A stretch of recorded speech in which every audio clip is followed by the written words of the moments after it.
السلام علیکم ناظرین، آپ دیکھ رہے ہیں ذیشان سید یوٹیوب چینل۔ ناظرین، ویسے تو ہم سنتے آ رہے ہیں کہ لاپتہ افراد کا ایک معاملہ جو کہ انسانی حقوق کے خلاف ورزی ہے، اور اس میں ہمارے پاکستان کے بہت بڑے اور معتبر برائے نام معتبر ادارے ہمیشہ شامل رہے، کبھی پولیس کی شکل میں تو کبھی خفیہ ایجنسیوں کی شکل میں۔ کبھی ہم سنتے ہیں کہ بلوچ لاپتہ افراد، اور کبھی ہم خیبر پختونخوا کے لوگوں کا سنتے ہیں، اور جب سے انسرجنسی یا وار اینڈ ٹیرر کا جو پیک ٹائم گزر گیا، اس میں ہم نے ہمیشہ یہی سنا ہے کہ لوگ لاپتہ ہو گئے، اتنے سال ہو گئے۔ آج بھی میں جس کیس پہ بحث کروں گا، ویلاگ کروں گا، یہ بختیار شاہ ہے، جس کا تعلق بنیر سے تھا۔ تقریباً 10 سال پہلے ان کو اغوا کیا گیا تھا، لاپتہ کیا گیا، آج تک ان کا کوئی پتہ نہیں ہے۔ ان کی والدہ ہمارے ساتھ موجود ہے، ان کے بھائی بھی ہے، اور ان کے وکیل ایمان مزاری، یہ تینوں میرے ساتھ موجود ہے۔ تینوں سے میں گپ شپ کروں گا، گپ تو نہیں کہہ سکتے لیکن تھوڑی بہت داد رسانی ہوتی ہے وہ کروں گا۔ سب سے پہلے بات کرتے ہیں ان کی والدہ سے، بختیار شاہ کی والدہ سے۔ میری یہ جو ویلاگ کی کوڈنگ ہوگی، یہاں سے آگے جب میں شروع کرتا ہوں تو میں پشتو میں، تو اسپیشلی اگر کسی کو سمجھ نہ آئے تو میں اس کے لیے معذرت خواہ۔ السلام علیکم ابئی۔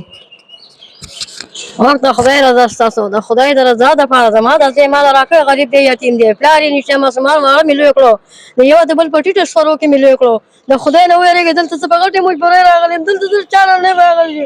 زما نه پلار شته، نه مې مور شته، نه مې ورور شته، نه مې خور شته، د یو الله زړه مې ده، نور مې څوک نشته. د سر څادر مې کوچ شوی ده. خدای نه ویرېږئ، تاسو نه په دې هلک کې څه پیدا ده، زه خو تاسو سره د زور وایم، د ظلم د سره نه یم. د الله نه ویرېږئ، زما د ډوډۍ د مزدورۍ شوی دی، مال راکړئ. من خو غږ د خلاصون دی نشته، یا بیا ممرون راډیو غله خو مې د دنیا نه روزګار کوي که نه.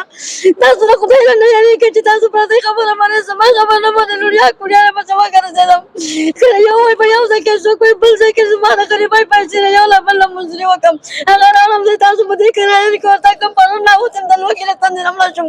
د خدای نه نه یېرېږئ چې تاسو زما دا ځان راغلی، د خدای نه ویېرېږئ. ما له دا شی راکړئ، زما ملاقات وکړئ. دنیا عمر ما زیږېده، زه خو لوړیا کوړیا عمر به ما تېرېږي. تاسو زما د غریبۍ د یتیمانان بچي دي، تاسو زما سره دا سلام راغستی، د خدای نه نه یېرېږئ. ما تاسو زما په غریبانانو پسې راغستی، د الله نه ویېرېږئ. یہ وہی والدہ ہے جو اس عمر میں اپنے لاپتہ بچے کے لیے در بدر کے ٹھوکرے کھانے پہ مجبور ہے۔ صاحب اقتدار اور طاقت کے نشے میں چور کچھ افراد، شاید یہ آنسو ان کو نظر نہ آئے، لیکن ظلم کی جو حکومت ہے یا ظلم کا جو نظام ہے وہ زیادہ دیر نہیں چلتا۔ علامہ اقبال نے تو ایسے کہہ دیا تھا کہ نہ سمجھو گے تو مٹ جاؤ گے ہندوستان والو، تمہاری داستانوں تک نہ رہے گی داستانوں میں۔ میں یہاں پہ کہنا چاہوں گا کہ نہ سمجھو گے تو مٹ جاؤ گے اے معتبر اداروں، تمہاری داستانوں تک نہ رہے گی داستانوں میں۔ بختیار شاہ کے بھائی بھی ہمارے ساتھ موجود ہیں، ان سے پوچھتے ہیں کہ یہ واقعہ کیسے آیا، یہ خود جیل میں رہے ہیں، تو اس کا تھوڑا سا پس منظر جو ہے وہ ہمیں بتائے طاہر بھائی۔ السلام علیکم، آپ کو بہت شکریہ۔ د ټولو نه مخکې خو مسله دا ده چې زمونږ د کلي کم خلک دی، چې کم خلک سیاست کوي، څوک یې د پښتون په نوم باندې کوي، څوک یې د اسلام په نوم باندې کوي. د ټولو نه مخکې خو هغې خلکو ته وایم که زما خبره هر څنګه ګڼي، معذرت غواړم، خو زه خو په خپله به ذاتي خود په دغې خلکو باندې لعنت وایم، ځکه چې د ایمان مزاري نه زما څه خپله ده، نه مې ورسره رشته شته دی، صرف د انساني په دغه باندې زه په ټلیفون د دې سره زما کنټیکټ شوی دی، او د الله په ذات باندې مې قسم خورم چې څومره خیال زما د مور او زما ساتلی دی، او څومره تسلي او څومره موږ له څومره مینه راکړې، څومره محبت یې موږ سره کړی، څومره خیال یې ساتلی. قسم دی که زما په کلي کې داسې یو عالم، داسې یو پښتون چې ځان ته غټې غټې دعوې لري، قسم دی که کړي او یا کوي، صرف هغه زمونږ اورېدلو ته هم تیار نه دی. د څه وجې نه چې مونږ په مونږ باندې دهشتګردۍ لیبل لګولی دی. چا لګولی دی؟ سیاسي خلکو لګولی دی. لکه مثال استاد رور چې کوم دی دا د کله نه لاپته دی، دا څنګه لاپته شوی؟ 2010 کې چې کله په دې سواد بنیر باندې حالات خراب شو، موږ په خپله ډېر غریب خلک یو. زما د ورور په دې هوټل کې به کار مار کو، هوټلو کې اکثر د دې کسټمرو سره جګړې مګړې راځي. نو شاید دی خو وي چې لکه د سیول کپړو کې پولیس والا سره جنګ کړی، یو رپورټ خدا دی، د یو طرف ته بل رپورټ دی چې تاسو د خپل پلار بدل اغوستی. زموږ پلار په کم سن کې پات شوی، موږ ته معلوم هم نه ده دا خبره، تر اوسه پر دا خلک ولې چپ وو. ها اوس چې دی چې کله پولیسو ونیو، د کور نه چافه پې ولګېده، 12 بجې وې تقریبا، نو بیا د پیرو په تاڼه کې دی و، د هغې نه بعد ډګر تاڼه کې و، بیا هلته زه موږ هم موجود وو په ډګر تاڼه کې. وجه دا وه چې زمونږ داسې مخکې وروستو سمونه یره یې نه وه، زموږ سره چې څه کول هغه کول. آرمي والو سره موږ په خپل جیل کې پاتې شي خلک کوي آرمي کې پیسې نه چلیږي تعلق نه چلیږي. زم په حیثیت یو انسان وم او زما په خوا کې نور امیر خلک ومو هغوی ته څنګه د ټو فیس پورې سامان آرمي والا پرېږدي او زما په شان غریب ته نه پرېږدي.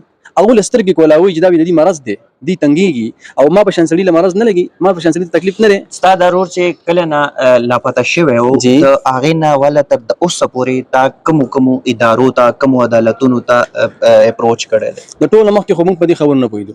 اصل خبره دا ده بنیادي خبره دا چې موږ څه پوه نه وه او چې به کوم سیاسي پسې تلي وي نو هغه دغه خبره کړې ده چې په دې کې نه پیسې چلیږي او نه پکې کیس چلیږي. بس دا خو د آرمي والا خوښه ده که پرېږدي او که وجني. نو تاسو کوم مثال دغه کوئ نو هېڅ فایده یې نشته دی. ما چې کوم ځای له ورغلي نو هر سړي زموږ نه پیسې اخیستې دي. په کوټ کې دا مو ویلی شو چې ته هم جیل ته تللی بالکل وې. بالکل. د دې څه واقعه وه؟ د دې واقعه دا وه چې کله ما جومات کې مونځ کولو د جمعې ورځ به ماته یاد دي نو ما د تالاشي م واغېستله نور له یې وانغېسته. ما خپل ذهن کې د تالاشي ټولو خلکو له الې کلي که نه صرف ما له یې واغېسته نور له یې وانغېسته. مونځ چې کله وشو نو ما مونځ د وخت نه داسې کوم نو هغې ویې یاره تا مونځ هم ډېر اوږد کړو ستا د کلي خلک به تا شکایت کوي. هغې باقاعده خپل مال زما سره په ټایم مطابق چې وکړل خو له وینې شو دمه بیا یې بوستم ډګر تاڼه کې زما نوم غلط لیکلی و. وی چې لکه ستا نوم دلته مې زما خو دغه نوم نه دی وی ظاهر شاه خو زما نوم طاهر شاه خو بیا ولیکه طاهر شاه ظاهر شاه یې لیکلی پته ورته نه وایي چې شکایت کړی هغه هم غلط نوم اخیستی و. زموږ د کلي یو ظالم به کړی و رب دې تباه برباد کړي او انشاءالله قیامت کې به تپوس کوو. نو بیا ویې راته باندې د کلي خلک شکایت کوي. ما بالکل ټیک ته زما نه به څه هیله را دي شي مخامخ زه هغه ضمانت ورکړم وی دا نشي کېدی. نو ما چې دا نشي کېدی څه کول پکار دي؟ وی نه تا چې کم چلونه کړي دي هغه موږ ته ووایه. ما کم چلونه مې کړي وی طالبانو سره زما وخت مېلمانه تېر کړی وی ټوپک ترې راغستی دا ما هېڅ مې هم نه دي کړي که ته ما په دې خبر دباوې دا ما نه دي کړي. ته چې 3 میاشتې کوم جیل ته خوړلی و د هغې نه وروسته ته پرېښودی شوی وې؟ د هغې نه مخ 3 میاشتې تقریبا زه په اولاد کې وم وال دي زما سره پکې کړي په ابتدا کې بیا 3 میاشتې پورې نه دي کړي. بیا 3 میاشتې بعد دي دا تپوس کړی دی چې یاره ته که رښتیا وې نو دا به ستا لپاره ښه وي موږ به تا پرېږدو که ته رښتیا نه وې نو تا به موږ پوج له ورکوو او چې تر کومې پورې پوج تا څه پای نه کړي نو تا موږ نه پرېږدو. ټیک ده پوج له چې ورکړلم پوج هم سختي دنیا سخته یې الټه به یې تړلي وو وال ټکولو کپړې زموږ نه ایستلې وې کم عزتیانې زموږ کړي دي لکه دا خو زما په ما ملیشا کې مو وخت تېر کړی داسې ما سره هلته هم دلې شوي داسې جنونه ما هلته هم دلې خلک وایي په بار ملکونو کې دا پاکستان پوج چې کوم ظلم کي داسې په یو دنیا څوک نه کوي. ټیک ته په ما شکایت دی هر سړی په هر چا شکایت کولی شي راشي انکوایري وکړه او چې ما باندې جرم ثابت نه شو نو ما له چا سره نه کړل ورور چې کوم دی دا ستا نه کشر و مشر و دا هم په دغه هوټل کې کار کوو او تا په کوټ کې دا ویل چې ستاسو سره هغه په جیل کې په تاڼه کې یو ځای په تاڼه کې زموږ سره 3 میاشتې نه و دی په یو تاڼه کې و زه بله تاڼه کې وم خو دی بیا ډګر تاڼه کې زه وم دی هلته راوستو تقریبا زما د 2 میاشتې تقریبا 3 میاشتې په یو تاڼه کې په یو حالت کې تېرې شوي دي. د دې نه بعد بیا موږ الګ شوي یو او هغه فوج له هغه مخکې زه ورکړم او وروسته یې هغه ورکړو خو په فوج کې هم زموږ ملاقات شوی و هغه سره چې مې سختي کوله ټوله ماته معلومات دي چې لاندې مې اور بل کړی و لاندې مې اور بل کړی و د پاسه به یې الټه تړلی و او چې په نوم یې سزاګانې هغه له ورکړي دي دا به ورته وایي چې تر کومې پورې تا صحیح نه ویلي موږ ته ډېرې شاهل نه ویلی هغه غریب دومره ذهني طور خراب شو چې کله به یو بیان ورکړو کله بل بیان کله یو بیان کله بل بیان د دغې بیانونو د وجې نه هغه پساو شو چې دغه بیان صحیح نه دی چې نه دی صحیح نو بیا خو تاسو په خپله پوه شئ که نه چې تاسو دومره یو سړی ووایئ چې هغه تاسو کرنټونه ورکوئ هغه اوس لاړ شي نو څه تاسو ته نور وایي پرېږدئ یې تاسو نه. مہربانی ایمان آج بات کریں گے اس کے بعد ایمان مزاری جو کہ وکیل ہے ہیومن رائٹ ایکٹیوسٹ ہے لاپتہ افراد سے متعلق ایک توانا آواز ہے. یہ کیس بھی ایمان مزاری لڑ رہی ہے. آج اسلام آباد ہائی کورٹ کے جسٹس محسن اختر کیانی نے اس پہ سماعت کی. پروسیڈنگ کے حوالے سے ایمان ذرا ناظرین کو بتائیے گا. جی بیسکلی ذیشان پچھلی سماعت پہ یہ ہوا تھا کہ جو جبری گمشدگیوں کا کمیشن ہے ان کے رجسٹرار صاحب پیش ہوئے تھے اور انہوں نے کہا تھا کہ ہم نے بختیار کا کیس بند کر دیا ہے کیونکہ وہ اشتہاری ہے اور پچھلے آرڈر میں یہ کہا گیا تھا کہ وہ کمیشن کا ریکارڈ پیش کریں اور کمیشن کے ریکارڈ سے یہ کورٹ کو مطمئن کیا جائے کہ کس بنیاد پر آپ نے کہا کہ اشتہاری اور کیس بند کیا. تو آج یہ ہوا کہ ہم نے ایک اپلیکیشن دائر کی تھی جس میں ججمنٹس ہم نے ریکارڈ پر پلیس کیے ہیں جس میں طاہر بری ہوئے تھے اور جس میں بختیار کے وہ کہتے ہیں کہ اشتہاری ہے اور ہم نے یہی بات عدالت کو بتائی کہ یہ ایک چشمدید گواہ ہے کہ اس کا بھائی ڈگر تھانے میں تھا اس نے دیکھا اپنے بھائی کو ادھر. تو کیوں ایسا ہے کہ آج تک کمیشن نے ان کا بیان نہیں ریکارڈ کیا. 3 افسران کے نام انہوں نے بتائے, ان 3 افسران سے کیا کمیشن نے جا کر ان کی اسٹیٹمنٹ لی؟ نہیں لی. تو یہ جو ساری تحقیقاتی ایسپیکٹس ہیں یہ کمیشن کو دیکھنا بہت ضروری ہے اور اب یہ کورٹ نے انہیں آرڈر بھی کیا ہے کہ طاہر کی اسٹیٹمنٹ ریکارڈ کریں, ان 3 افسران کی اسٹیٹمنٹس ریکارڈ کریں اور پھر بتائیں کہ کیا سچ ہے. بیکاز ابھی جو سچویشن ہے کہ حکومت آ کے ہر دفعہ کورٹ میں یہی کہتی ہے کہ اشتہاری ہے. دیکھیں اگر کسی نے کسی بھی قسم کا جرم کیا ہے اور آپ انہیں گرفتار کر کے تھانے میں رکھتے ہیں, تھانے میں ان کے بھائی انہیں دیکھتے ہیں, ان پر تشدد ہوتے ہوئے دیکھتے ہیں, ان پر تشدد ہوتا ہے, آپ اتنی آسانی سے یہ جھوٹ بول کے آپ یو کانٹ گیٹ اوے ود اٹ کہ آپ کہیں کہ جی اشتہاری ہے. تھانے میں ملاقات ہوئی, پھر آرمی کی ہوئی, کسٹڈی میں دوبارہ ملاقات ہوئی, تو پھر کیسے اشتہاری ہوگی؟ بالکل. اور آپ کی کسٹڈی میں اگر کوئی شخص ہے, آپ نے اگر اسے خدا نہ خواستہ قتل کیا ہے یا کوئی اتنا تشدد کیا ہے کہ وہ سہ نہیں پایا اس چیز کو, آپ میں اتنی ڈیسنسی ہونی چاہیے, آپ میں اتنی ایٹ لیسٹ رسپیکٹ ہونی چاہیے اپنے لوگوں کے لیے کہ آپ آ کر اون اپ کریں کہ ہم نے یہ کیا ہے, فیملی کو بتائیں کہ کیا ہوا ہے. بہت شکریہ ناظرین. یہ آج کی جو سماعت تھی, جسٹس محسن اختر کیانی نے بلوچ لاپتہ افراد کے حوالے سے بڑے بہترین اور سخت فیصلے دیے تھے. اس میں تقریباً 50 کے قریب لوگ جو ہے جو لاپتہ تھے وہ کچھ گھروں کو پہنچ گئے ہیں.